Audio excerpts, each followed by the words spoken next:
జై జగన్నాథ జై జగన్నాథ జై జగన్నాథ జై జగన్నాథ జై జై జగన్నాథ జై జగన్నాథ.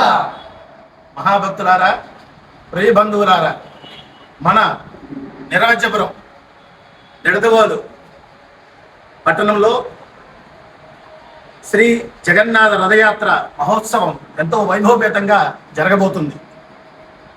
భక్తులందరూ కూడా ఈ రథం లాగడానికి ప్రతి ఒక్కరూ కూడా ముందుకు వచ్చి ఆ జగన్నాథుని అనుగ్రహానికి పాత్రులను కోరుచున్నాం.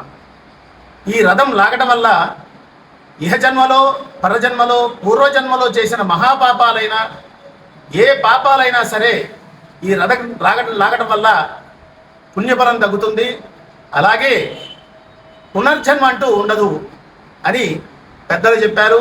పూరీ క్షేత్రంలో జరుగు విధంగా మన నిడదవోలు పట్టణంలో పురవీధులలో ఎంతో వైభవపేతంగా ఈ రథయాత్ర జరుగుతుంది.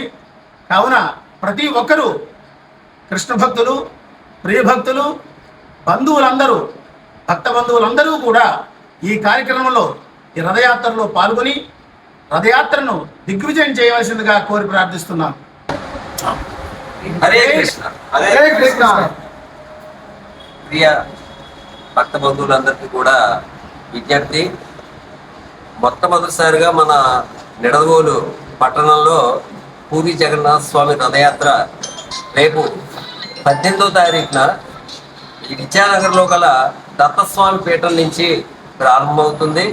అక్కడి నుంచి మన కరెంట్ ఆఫీసు, అలాగే మన గణేష్ చౌక్, ఐ లవ్ నిడదవోలు, వెంకటేశ్వర స్వామి గుడి, అవి సంత మార్కెట్ మీదుగా మదన గోపాల స్వామి గుడిలో ఈ కార్యక్రమం పూర్తవుతుంది.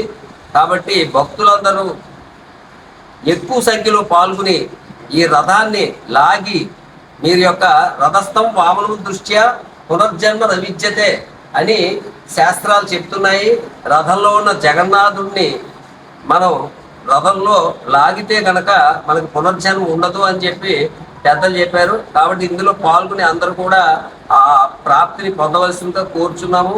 చివరిలో ఈ ముగింపు కార్యక్రమంలో జగన్నాథుడు 108 రకాలతో భోగా నివేదన, హారతి, అనంతరము మహాప్రసాద వితరణ ఉంటుంది. కాబట్టి అందరూ కూడా ఈ కార్యక్రమంలో పాల్గొని జగన్నాథుడి కృపకు పాల్గొని కావాల్సిందిగా కోరుచున్నాం. జై జగన్నాథ్. జై జగన్నాథ.